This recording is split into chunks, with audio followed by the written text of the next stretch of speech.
Hello there, guys. Welcome back to the Stamford Voice for your Brentford 2, Chelsea 2 match review. In a match where Chelsea had a very pedestrian first half, a brilliant second half, brilliant performances from the likes of Pedro Neto, Cole Palmer, Robert Sánchez, and stinkers from players like Jamie Gittens and Jorrel Hato. Now, let's break it all down. And by the way, before we break down the whole game, I would like to tell you these are the kind of games, the kind of results that make us wanna have a community amongst ourselves as Chelsea fans to talk about what are the reasons why we are experiencing these tough moments, because we are supposed to be beating teams like Brentford, teams like Crystal Palace. So if you want to be part of this community, kindly subscribe down there so that we can keep discussing these things. Now let's look at the events that unfolded in this particular match. Now, Chelsea obviously started the first half in control with over 70% of the ball, but with nothing to show for it. On the other side, Brentford sat back, and gave long balls for their frontmen, and that was quite a struggle for our back three.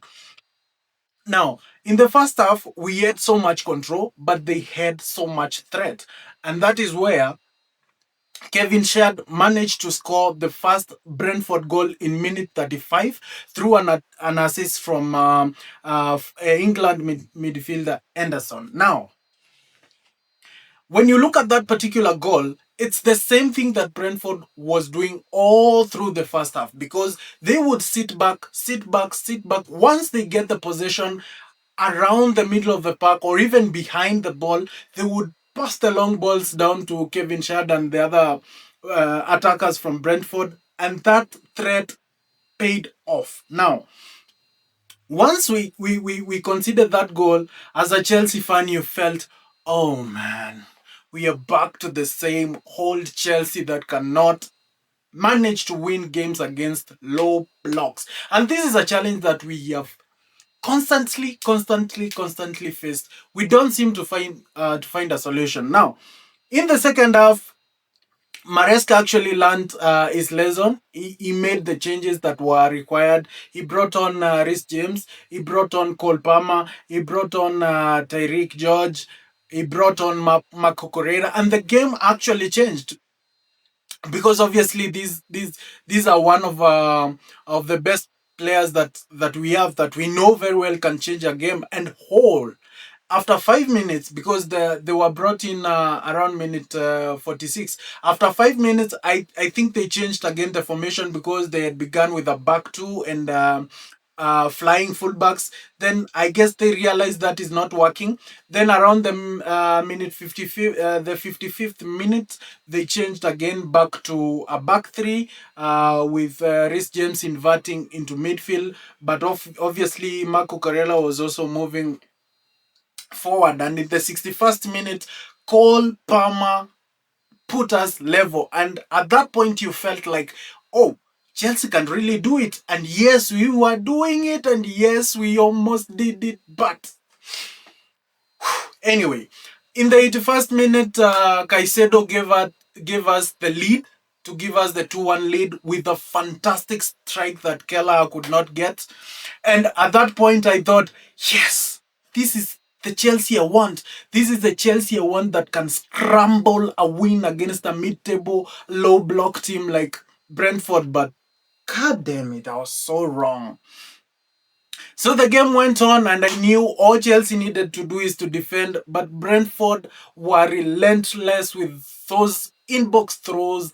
They kept bringing them crosses, corners in the box. And to be fair to Robert Sánchez, he really saved us in that second half, because he made the ones I can remember on top of my head. He made almost three brilliant saves, and one of them was from those kind of long throw-ins into the box. So in the 93rd minute, Brentford do what they seemed to have done best in that second half, and that is to throw in the ball in the box.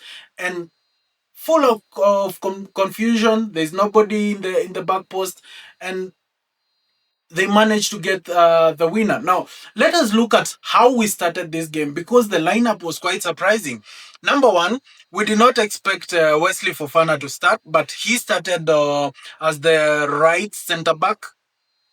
We did not expect Jorrel Hato to start. He started as the left fullback. In midfield, we had, of course, the normal Moisés Caicedo and Enzo Fernandez. But in the number 10 position, we saw Facundo Bunanote. And I think in that first half, he had quite a decent game. He didn't impact the game so much, but he had a decent game. Now, the case for Jamie Gittens is a different story that we have to discuss as Chelsea fans. So I will not get into Jamie Gittens' performance right now. But Pedro Neto was amazing, and obviously Joao Pedro was part of the Cole Palmer goal. So a fantastic performance. For me, I think the best performances from Chelsea players, we saw them from Pedro Neto. Pedro Neto was quite a threat.